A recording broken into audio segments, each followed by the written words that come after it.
वक्त की रफ्तार।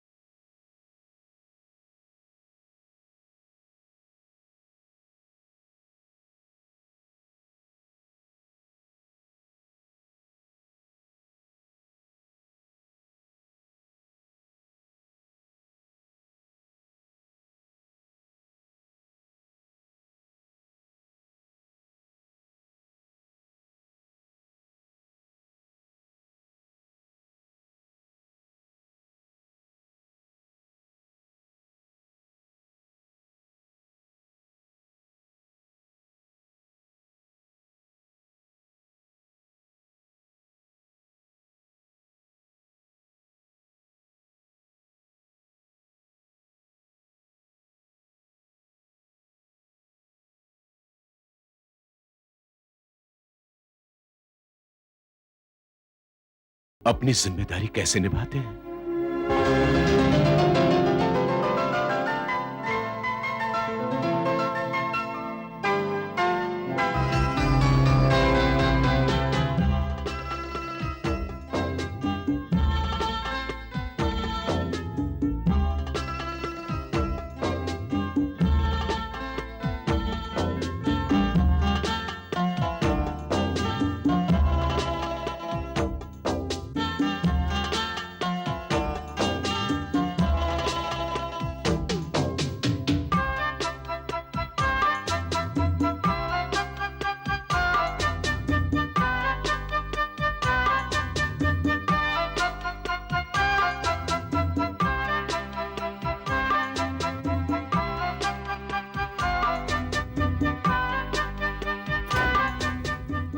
May I come in, madam?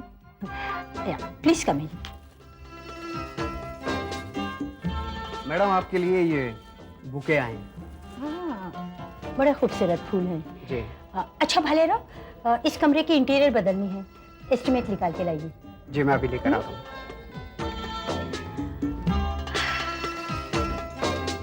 Divya Mohan,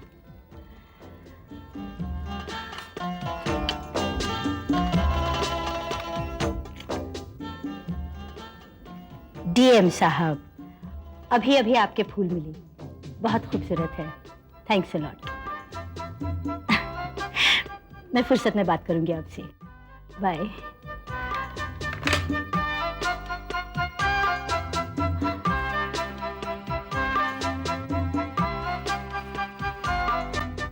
excuse me, commissioner साहिबा हैं? जी हाँ एसके साहब, अंदर कैबिन में बैठी हैं और बड़ी खुश हैं। Thank you. भाई हमने तो आपकी अपॉइंटमेंट एसके साहब अपनी डायरी में सबसे ऊपर लिख रखी है। समझदार हो, तरक्की करोगे। Thank you.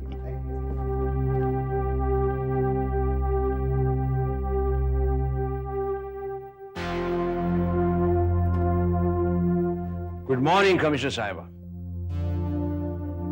Good morning SK साहब, आइए। कैसे हैं आप? अरे हमारी छोड़िए, आप अपनी बताइए। आपको कैसा लगता है इस कुर्सी पे बैठने के बाद? अभी बताना मुश्किल है। कमिश्नर साहिबा, मैं आपको यकीन दिलाता हूं, आपकी हर मुश्किल में साथ देने के लिए इसके कंस्ट्रक्शन और खुद इसके हमेशा तैयार है। Anyway, congratulations. Thank you. मैंने सोचा इस खुशी के मौके पर आपको मुबारकबाद दे दूं। मैंने कल भी आपसे कहा था कि मैं आपसे तब मिलूंगा जब आप इस कुर्सी पे विराजमान होंगी। एसके साहब, मुझे याद है। बड़ी पावर है इस कुर्सी में। भरद्वाज ने तो इसे खामखा अड़ा के रखा था। इस कुर्सी की कदर नहीं की उसने। ये कुर्सी तो आप ही को शोभा देती है। अब गरीबों का भला होगा, उनकी झोपड़ियां टूटेंगी, इमारतें बनेंगी और उनको सस्ते में मकान देगा इसके। हमारा भला होगा तो आपका भी भला होगा और हम मिलकर देश का भला करेंगे। ये सब तो ठीक है, लेकिन ये बताइए कि इस वक्त आप किसके भले के बारे में सोच रहे हैं? लोकमान्य तिलक। लोकमान्य तिलक एक छोटी सी गली, एक गंदी सी गली का नाम है। इतना बड़ा नाम एक छोटी सी सड़क का शोभा नहीं देता। अगर ऐसी सड़क को चौड़ा कर दें तो कुछ बात बन जाएगी। आपको अचानक सड़कों में कैसे दिलचस्पी हो गई? क्योंकि हम इसी के आसपास एक शानदार इमारत बना रहे हैं जो इस वक्त अभी गली में है। अगर उस सड़क को चौड़ा कर देंगे तो वो गली से बाहर निकलकर सड़क पे आ जाएगी और हमको फ्लैट्स के दाम भी अच्छे मिलेंगे। तो ये बात है, लेकिन ये काम जरा मुश्किल है। आसपास में जगह करनी होगी। ऐसा कोई मुश्किल काम नहीं है क्योंकि वहां पे कोई झोपड़पट्टी, कोई लीगल इलीगल कंस्ट्रक्शन है ही नहीं। वहां एक बड़ा गंदा सा नाला है, उसकी भराई कर दें तो मुश्किल आसान हो जाएगी। अरे मैं तो भूल ही गया, आपकी तरक्की पर मैं मिठाई लाया हूं। ये लीजिए, मुंह मीठा कर लीजिए। Thank you. अब हो गई ना सड़क चौड़ी। इस मिठाई से नहीं होगी एसके साहब। आप बहुत समझदार हैं, लेकिन मैं भी इतना बेवकूफ नहीं जितना लगता हूं। मैं असली मिठाई लाया हूं, घी की। रख दीजिए वहां, मैं बाद में देख लूंगी उस सड़क का क्या हो सकता है। सड़क सिर्फ चौड़ी हो सकती है और कुछ नहीं हो सकता उसका। अच्छा, तो मैं चलता हूं, इजाजत दीजिए अपने गुलाम को। धन्यवाद।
हेलो मंथन, पहचाना? वैसे मुझे आपको पहचानने की जरूरत तो नहीं है, लेकिन अब आप सामने आ ही गए हैं तो आपकी पहचान याद आ गई है मुझे। Good, very good. मैं भी यही चाहता हूं कि तुम मुझे कभी नहीं भूलो, और ना ही मैं तुम्हें भूलूंगा।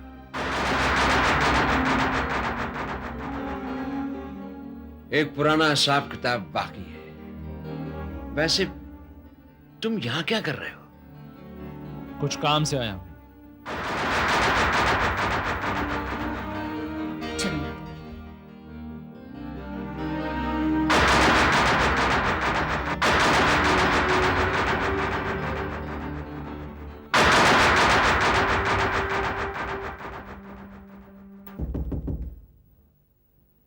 May I come in, ma'am?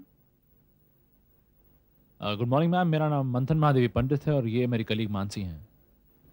आप प्रजासत्ताक से आए हैं ना? जी नहीं, साकार से। आइए, प्लीज बी सीटेड। बैठिए। यस।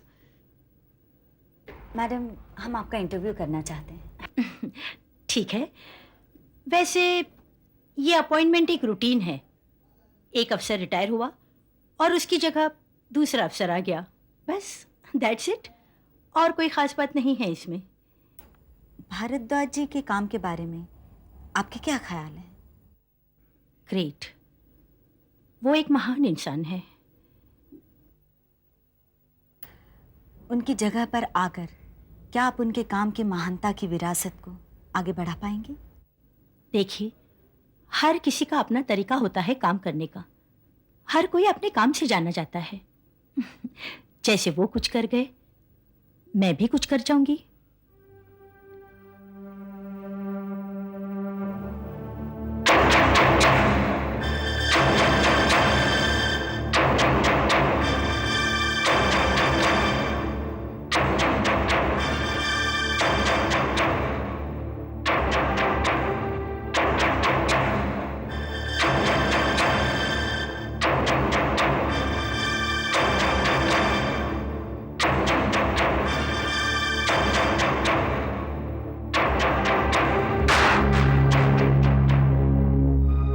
मैडम, आपकी अपॉइंटमेंट को लेकर काफी कंट्रोवर्सीज हुई हैं। यहां तक सुनने में आया है कि आपकी अपॉइंटमेंट भ्रष्टाचार से ही हुई है।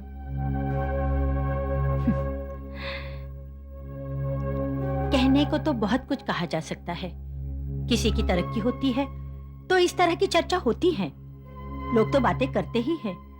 हमें इन बातों पे ध्यान नहीं देना चाहिए। इस शहर के बारे में आपके फ्यूचर प्लान्स क्या हैं?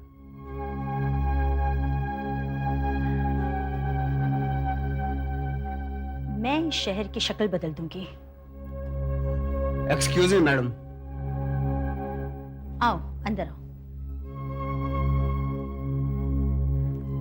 मैडम, ये एस्टिमेट बनाया मैंने। गुड। अच्छा सुनो, ये पर्दे, टेबल, कुर्सियां सब नए लेने होंगे और ये सोफा सेट ये भी नया लेना है। जी मैडम। और ये जो फ्रेम्स हैं इन्हें भी बदलवा लेना। एंड मोस्ट इम्पॉर्टेंट, दीवारों पे कोई प्लेजेंट सा कलर लगवाना होगा। पता नहीं मिस्टर भरद्वाज इस कमरे में कैसे बैठते थे। ठीक है madam. You may go. Thank you. लगता है शहर सुधारने का काम पहले आप अपने कैबिन से शुरू करना चाहती हैं। कहते हैं कि दुनिया बदलने के लिए पहले खुद को बदलना पड़ेगा। खुद से शुरुआत करो, यही तत्व को मैंने संभाला है। शहर को खूबसूरत करने के पहले इस कमरे को खूबसूरत करना होगा। जी, मैं समझ गया। फिर मिलेंगे। नमस्ते। लेकिन मैडम, एक सवाल और। अभी नहीं, मुझे मीटिंग में जाना है। नमस्ते। नमस्ते।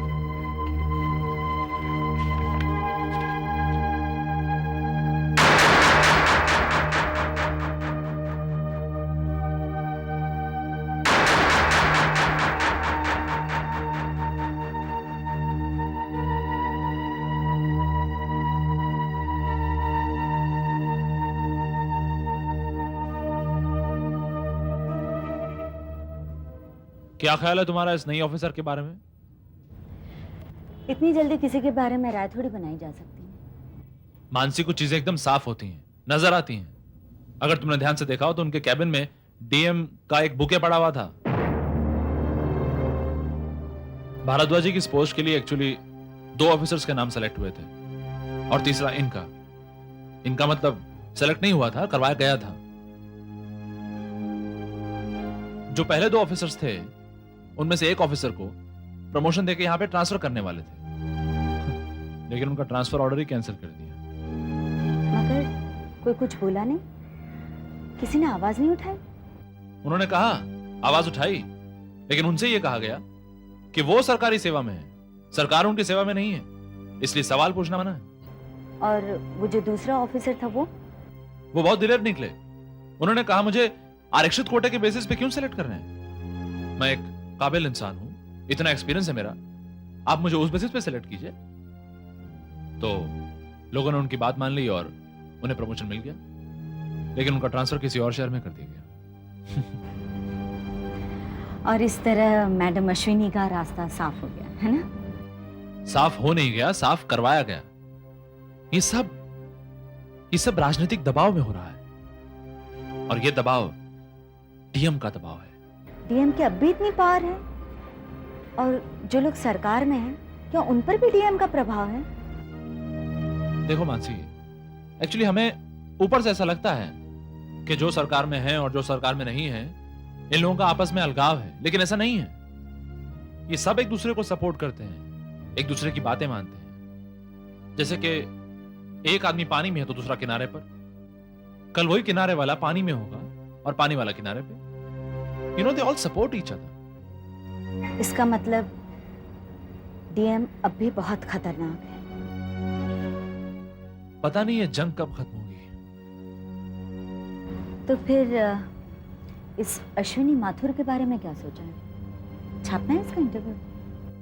हम ऐसे लोगों को क्यों कवरेज दें मानसी, जिन लोगों पे हमें शक हो? हमें तो इन पर, इनके काम पर नजर रखनी चाहिए, क्योंकि हम प्रजातंत्र के पहरेदार हैं। हमें आंखों में तेल डालकर इनके काम पर कड़ी नजर रखनी होगी, क्योंकि इन ऑफिसर्स के एक सिग्नेचर से न जाने कितने लोगों की जिंदगियां बदल सकती हैं। सच। Hello, yes. इस वक्त आया है। ठीक है, उसे अंदर भेज दो।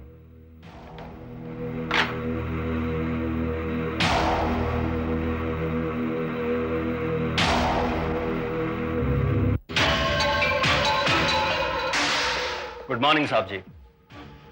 भाई क्या बात है बिहारी, सुबह सुबह घर चले आए?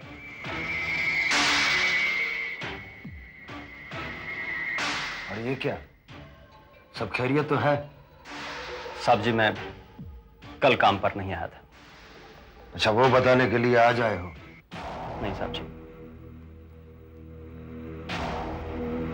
कल मैं घर पर ही था साहब जी, और मैंने घर पे रहकर मां भगवती का बड़ा पूजन किया, हवन किया, अनुष्ठान किया, 5 पंडितों को दान दिया, 9 कन्याओं को भोजन करवाया साहब जी, और ये मुंडन करवा दिया। क्यों, कोई खास वजह थी? मन्नत मांगी थी साहब जी, आपके लिए। हमारे लिए? हाँ साहब जी, आपके लिए, प्रजासत्ताक के लिए। हाँ साहब जी, मन्नत मांगी है मैंने कि जब तक प्रजासत्ताक अपनी सर्कुलेशन दुगली नहीं कर लेता, बिहारी अपने बाल नहीं बढ़ाएगा साहब जी। हाँ, प्रजासत्ताक आगे बढ़ने लगा था धीरे धीरे, मगर देखिएगा साहब जी, अब मां भगवती मेरी मन्नत जरूर पूरी करेगी। प्रजासत्ताक अपनी सर्कुलेशन दुगनी करके रहेगा साहब जी। यही खबर सवेरे सवेरे आपको देने चला आया। बिहारी, तुम भी कमाल करते हो। पागल हो तुम। पागल तो हूं साहब जी, बिहारी पागल है साहब जी, मगर सिर्फ आपके लिए, प्रजासत्ताक के लिए। और आज तो बाल ही कटवाएं साहब जी, वक्त आएगा तो गर्दन मांग लीजिएगा। नहीं, इसी तरीके से बिहारी उतार के दे देगा। वो नौबत कभी नहीं आएगी बिहारी। आएगी तो मांग लीजिएगा, कह रहा हूं। चलूं? अच्छा, मेहरबानी।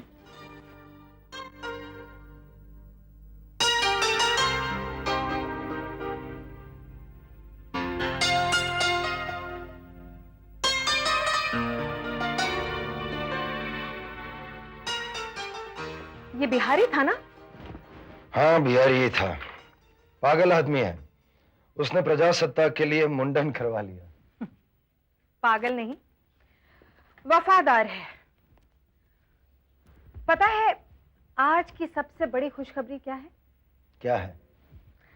कल के प्रजासत्ताक की सर्कुलेशन की रिपोर्ट आई है। अच्छा, और उसकी सेल 1,92,000 कॉपी से 2 लाख हो गई है। अच्छा, हमारी सेल 2 लाख हो गई। हाँ, पिछले 8-10 दिनों में हम 8,000 कॉपी ज्यादा सेल करने में कामयाब हुए हैं। मगर अब हमारे पास सिर्फ 2 महीने बचे हैं। सिर्फ 60 दिन में हमें सर्कुलेशन दोगुनी करनी है। हो जाएगी, वो भी हो जाएगी। तुम बिल्कुल फिक्र मत करो। तुम मेहनत कर रहे हो और हम हर कदम सोच समझ के उठा रहे हैं। मैं तुम्हें कुछ ऐसे नुस्खे दूंगी जो कि प्रजासत्ताक की सर्कुलेशन तेजी से बढ़ाने में मदद करेंगे। क्या है वो नुस्खे?